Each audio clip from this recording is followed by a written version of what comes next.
Hello everyone, apa kabar dosen Indonesia? Semoga sehat selalu dan salam produktif. Bismillahirrahmanirrahim. Assalamualaikum warahmatullahi wabarakatuh. Perkenalkan, saya Indriana SE MAK. Saya salah satu dosen dari program studi akuntansi Fakultas Ekonomi dan Bisnis Universitas Muhammadiyah Makassar. Pada hari ini saya akan menyampaikan pernyataan diri dosen dalam unjuk kerja Tridharma Perguruan Tinggi. Spesialisasi saya adalah mengajar mata kuliah akuntansi dengan konsentrasi akuntansi keuangan. Adapun teknik pengajaran saya menggunakan teknik metode DIA, yaitu Delivery, Interaction, and Assessment. Pada salah satu mata kuliah saya yang saya ampu, yaitu mata kuliah praktikum akuntansi yang berbobot 3 SKS. Sebelum saya menjelaskan lebih lanjut terkait teknik pengajaran saya, terlebih dahulu saya akan menjelaskan deskripsi singkat mata kuliah dalam mata kuliah praktikum akuntansi. Praktikum akuntansi merupakan pengaplikasian dari teori mata kuliah pengantar akuntansi 1 dan pengantar akuntansi 2. Dalam mata kuliah ini, bagaimana mahasiswa mempelajari terkait dasar-dasar akuntansi dan penyusunan laporan keuangan, baik itu di perusahaan jasa maupun perusahaan dagang. Pembahasan materi kuliah ini meliputi pemahaman mendasar terkait akuntansi perusahaan jasa dan dagang, serta bagaimana teknis pencatatan sehingga mahasiswa mampu untuk menyusun laporan keuangan berbasis Excel. Dengan mata kuliah ini, mahasiswa mampu yang pertama memahami dan menganalisis kasus transaksi pada perusahaan jasa dan pada perusahaan dagang. Yang kedua, mahasiswa mampu menganalisis transaksi pada perusahaan dagang dengan menggunakan 2 metode. Yang pertama adalah metode periodik, yang kedua adalah metode perpetual. Yang ketiga, mahasiswa mampu mengkreasikan dan menyelesaikan satu siklus akuntansi sampai kepada menciptakan teknik penyusunan laporan keuangan berbasis Excel. Untuk bisa mencapai ketiga hal tersebut, maka mahasiswa akan diberikan latihan-latihan soal terkait topik yang akan dipraktekkan, yang akan dikerjakan selama 14 kali pertemuan dengan menggunakan sistem pembelajaran blended learning. Berikut adalah topik-topik yang akan dikerjakan oleh mahasiswa. Yang pertama adalah bagaimana mahasiswa akan menganalisis transaksi dari suatu perusahaan jasa dan perusahaan dagang. Yang kedua, setelah menganalisis suatu transaksi, bagaimana mahasiswa mampu untuk menyusun ke dalam jurnal umum. Yang ketiga, menyusun buku besar dan daftar saldo sebelum penyesuaian. Yang keempat, membuat jurnal penyesuaian dan daftar saldo setelah penyesuaian. Yang kelima, menyusun kertas kerja. Kemudian yang keenam, menyusun laporan keuangan. Nah, laporan keuangan ini terdiri dari laporan laba rugi, laporan perubahan modal, laporan posisi keuangan, dan laporan arus kas. Dan yang terakhir adalah mahasiswa akan membuat jurnal penutup, daftar saldo penutup, dan jurnal pembalik. Baik, setelah saya menjelaskan secara singkat mata kuliah praktikum akuntansi, maka selanjutnya saya akan menjelaskan teknik pengajaran saya dengan menggunakan teknik DIA. Yang pertama adalah delivery. Delivery yaitu bagaimana saya menyampaikan perkuliahan kepada mahasiswa dengan menggunakan 2 cara. Yang pertama adalah menggunakan buku ajar sendiri yang berjudul Praktikum Akuntansi Siklus Akuntansi Perusahaan Jasa dan Dagang.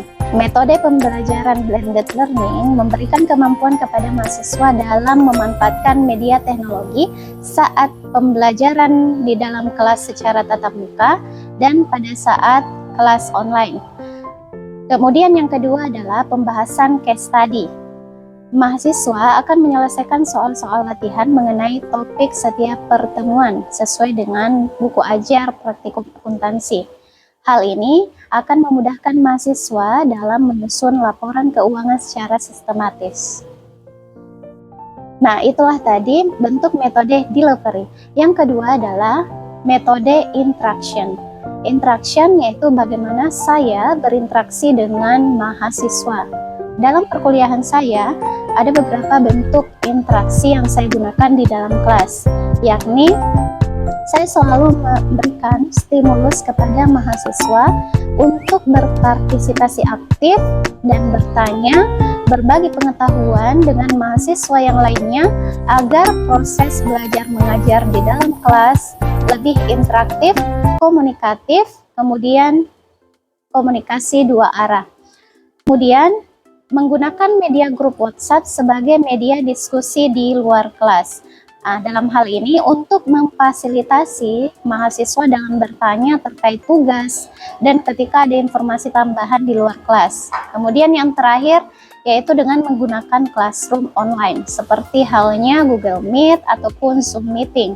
Dalam hal ini untuk kuliah secara daring dalam menyampaikan pembahasan perkuliahan, misalnya melanjutkan latihan soal penyelesaian siklus akuntansi ataupun dalam penyusunan laporan keuangan menggunakan Microsoft Excel.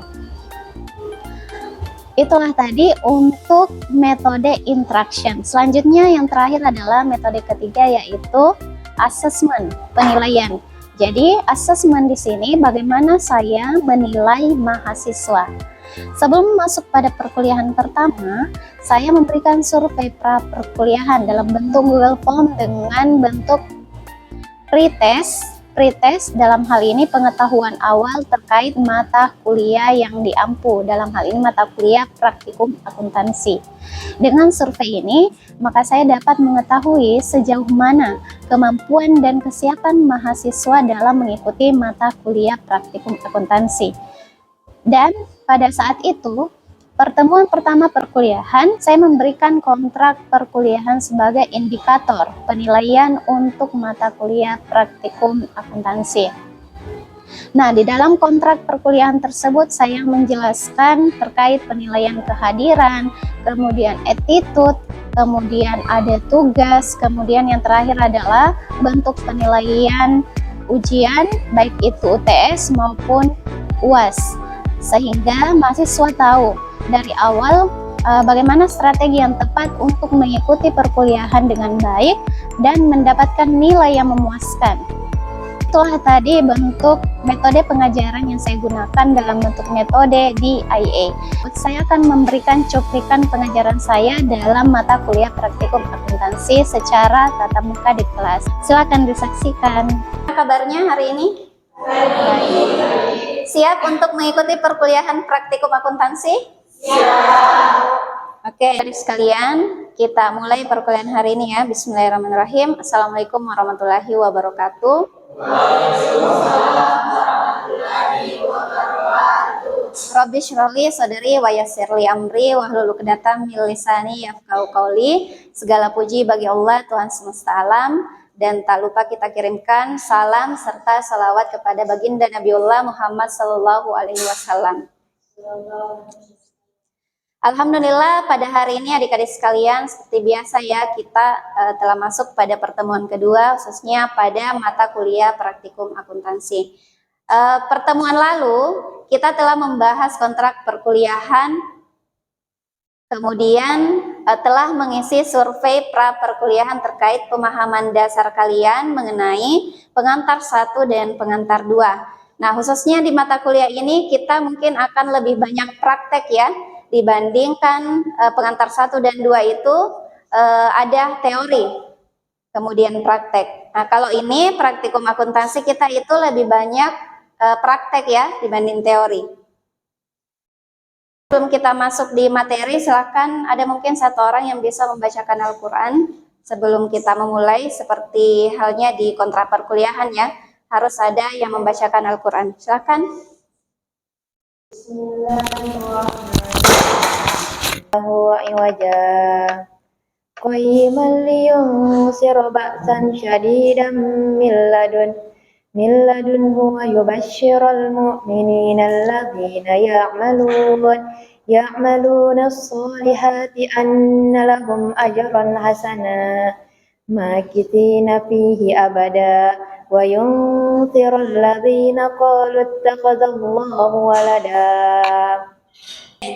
Sebelumnya terkait praktikum akuntansi ya, karena kan kita tadi sudah bahas, kita akan fokus ke perhitungannya, ya tidak lagi teori. Tapi saya ingin merefresh kembali pengetahuan adik-adik sekalian mengenai pengantar 1 dan 2. Nah, kira-kira apa yang dimaksud dengan istilah akuntansi atau accounting? Ada mungkin bisa satu orang? Siapa namanya? Baik, terima kasih atas kesempatan yang telah diberikan. Sebelumnya perkenalkan, nama saya Nadila S. Sependek pemahaman saya, akuntansi itu adalah proses pencatatan, menganalisis, proses pencatatan, pengeluaran dan pemasukan keuangan yang dilakukan oleh seseorang, baik itu pembeli maupun penjual. Baik, itu saja, saya kembalikan ke Ibu. Nadila, betul sekali ya. Jadi ada proses pencatatan yang pertama. Yang kedua, prinsip yang kedua apa? Penggolongan. Ya, penggolongan. Masih ada yang lain?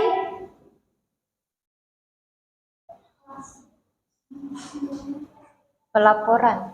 Ya, pelaporan, betul. Pelaporan itu terakhir ya. Yeah. Jadi akuntansi itu proses pencatatan, penggolongan, apalagi kalau sudah digolongkan berarti ya, ringkasan. Pencatatan itu pada saat kita menganalisis suatu transaksi dan memasukkannya ke dalam jurnal umum. Nah, kalau penggolongan kira-kira siklusnya masuk mana? Debit kredit. Menggolongkan. Buku besar. Ya, kita golongkan. Apa yang harus kita golongkan? Akunnya. Nah, betul sekali. Jadi akun-akun yang harus kita golongkan. Mulai dari akun apa dulu? Aset. Ya, akun aset atau kas ya. Ya. Karena aset itu kan ada beberapa akun ya, atau pos-pos akun. Ada kas, apalagi? Bagian aset. Ya, ada kas, ada piutang, apalagi? Persediaan. Ya, betul, persediaan. Kira-kira kalau di perusahaan jasa itu kita pakai persediaan atau tidak? Kenapa tidak? Karena dia menawarkan jasa. Ya, karena jasa, bukan Oke, betul sekali. Nah, kemudian lanjut, ringkasan. Ringkasan masuk di... Tadi saya sempat sebutkan ya, ketika kita sudah masuk pada meringkas, berarti atau merumuskan, ada 3 itu. Laporan keuangan ada berapa? 5. Ya, yang pertama? Laba rugi. Ya. Laporan posisi keuangan. Kalau di worksheet, urutannya seperti apa? Transaksi. Di worksheet, kertas kerja. Ada.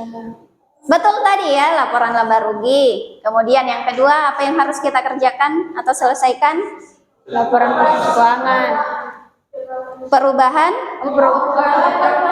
Ya, silakan direfresh kembali ya. Perubahan modal atau ekuitas. Kemudian yang ketiga?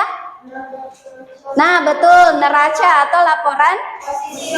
Ya, yang terbaru sekarang adalah laporan posisi keuangan, bukan lagi neraca. Terakhir? Ya, betul sekali, arus kas. Kalau yang terakhir, yang kelima adalah ya, catatan laporan keuangan, tapi tidak kita praktekkan di dalam mata kuliah ini. Terakhir adalah pelaporan. Pelaporan itu ditujukan untuk siapa? Ya, betul sekali, untuk investor, pemilik perusahaan atau manajer perusahaan dan lain-lain.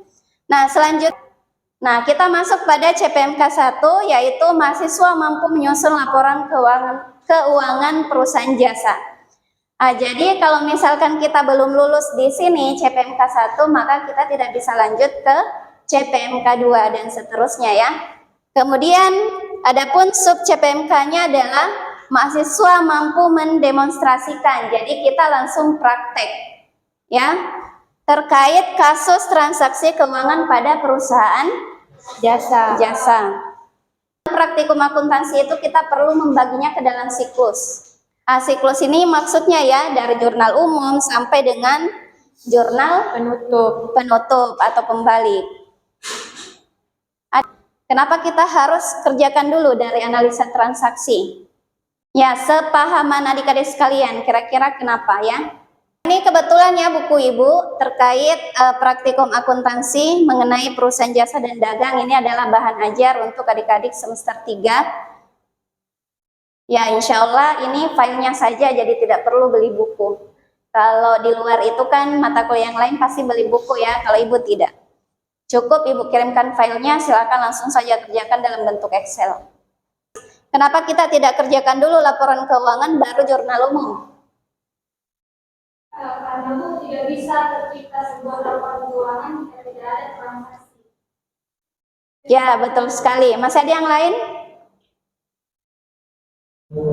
Oke, betul sekali ya. Jadi kalau misalkan kita tidak melalui tahap ini, jurnal umum atau analisa transaksi, maka laporan keuangan itu tidak akan tidak akan tercipta atau tidak selesai laporan keuangannya. Kenapa? Karena sedikit saja salah di analisa transaksi, maka laporan keuangan itu tidak akan valid atau benar ya. Makanya ini adik-adik sekalian kita pisah ya. Jadi dari pertemuan pertemuan kedua sampai dengan pertemuan ke-6, itu kita kerjakan satu-satu. Jadi pertemuan kedua kita kerjakan dulu jurnal umum dan analisa transaksi. Kemudian pekan depan kita baru masuk pada buku besar dan seterusnya. Nanti pada pertemuan ke-8 kita baru ujian tengah semester. Kira-kira yang dimaksud jurnal umum itu apa? Secara definisi yang kalian pahami. Kalau jurnal umum itu Bu, suatu catatan kronologis dari semua transaksi dalam satu periode tertentu. Ya, betul sekali. Masih ada yang lain? Ya, Fadila lagi. Fadila. Terima kasih atas kesempatan yang telah diberikan. Jurnal umum itu adalah sebuah buku atau sebuah pencatatan yang dimana ketika seseorang ingin membuat laporan keuangan, maka perlu pencatatan awal dari transaksi tersebut. Ya, betul sekali. Jurnal umum itu adalah sebuah jurnal yang kita gunakan dalam mencatat semua transaksi, ya khususnya di perusahaan, karena kita fokusnya perusahaan jasa, maka semua transaksi tentang perusahaan jasa. Kemudian kita masukkan dalam bentuk jurnal atau jurnal. Nah, jadi ini Ibu akan refresh kembali pengetahuan adik-adik sekalian terkait pengantar 1 dan 2-nya. Nah, untuk beberapa akun perusahaan jasa, silakan dilihat di slide. Nah ya, sekarang kan istilahnya kita pakai aset, bukan lagi aktiva. Nah, untuk akun aset, ada berapa akun aset? Coba sebutkan. Aset. Oke, saya hapus dulu ini. Kira-kira akun apa saja yang ada di perusahaan jasa khususnya akun aset? Pos aset. Ya, Afifa, silakan. Aset tetap itu ada 4, aset Ya. lancar, aset Kenapa aset lancar? Aset tetap, aset lancar beda. aset lancar, aset tetap, aset tidak berwujud, sama aset investasi jangka panjang. Ya, kalau aset lancar itu yang mana? Aset lancar itu seperti kas yang mudah digunakan, Ya, betul. ya liquid. Terus, apalagi setelah kas ada akun? Perlengkapan, piutang, Ya, piutang. Ini kita fokus kas. kas, perlengkapan, piutang, peralatan. Bisa ya, Bu? Oke, sudah betul ya. Apa namanya, pos aset itu ada beberapa akun. Dari kas sampai dengan hak merek pun ya, dia masuk liability. Liability itu adalah kewajiban. Nah, contohnya ada utang usaha, utang gaji, pajak, bunga, dan lain-lain. Nah, lanjut untuk pos equity atau modal. Ada? Modal dan private. Ya, kalau di jasa biasanya ada Ya, ada prive atau prive. Selanjutnya ada pos pendapatan atau revenue. Ada pendapatan jasa, sewa, bunga dan lain-lain. Terakhir adalah beban atau expense. Ada beban gaji, sewa listrik dan seterusnya. Ada yang bisa baca dan langsung saja jawab dalam bentuk jurnal? Ya, tanggal 1 bulan 10 2024 itu tanggal transaksi.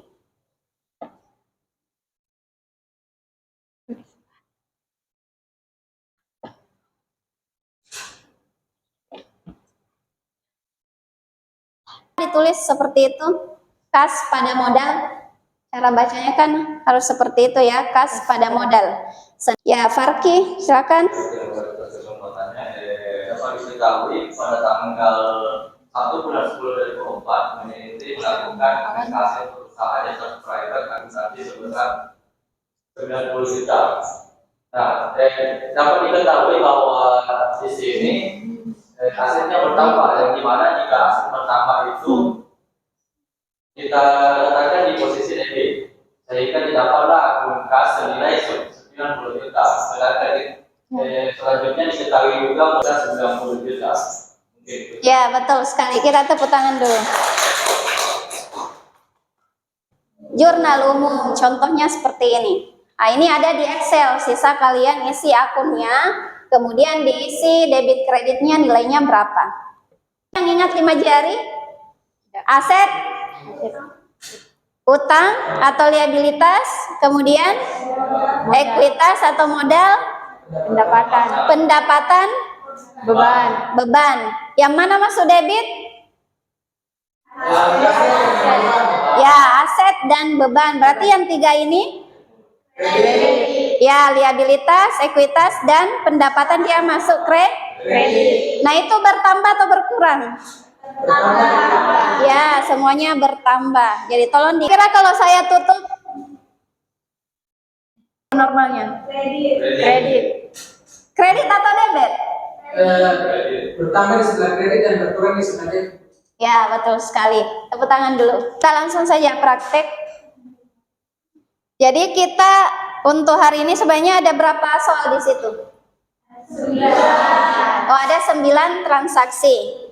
Nah, ini Ibu sengaja kosongkan beberapa transaksi. Nah, untuk transaksi pertama, ada mungkin yang bisa baca soalnya? Ya, sebutkan nama.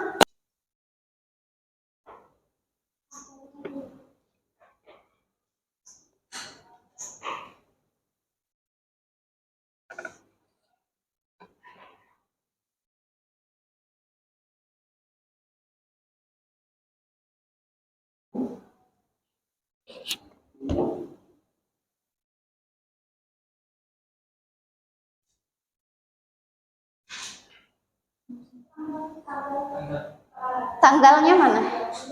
Tanggal 2. Ya, tanggal 2 bulan 10 2021. 30.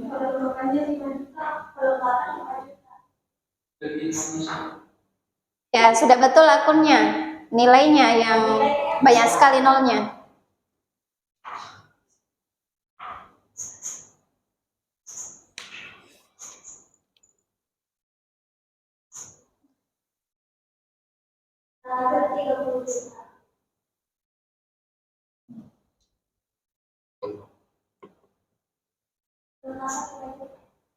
Tiga juta atau 30 juta? 30, Bu. Oh, 30 juta. Kelengkapan 5 juta. Ya, berarti totalnya 35 bukan 80. Ya. Oke. Sudah tunai, berarti dia kas. Kas itu berkurang di sebelah? Ya, betul sekali. Kita lanjut soal ketiga atau transaksi 3. Ada yang bisa mungkin dari laki-laki? Ya. Ini sangat gampang membeli perlengkapan. Sebenarnya lebih sulit tadi itu soal 2. Karena ada peralatan. Kalau ini kan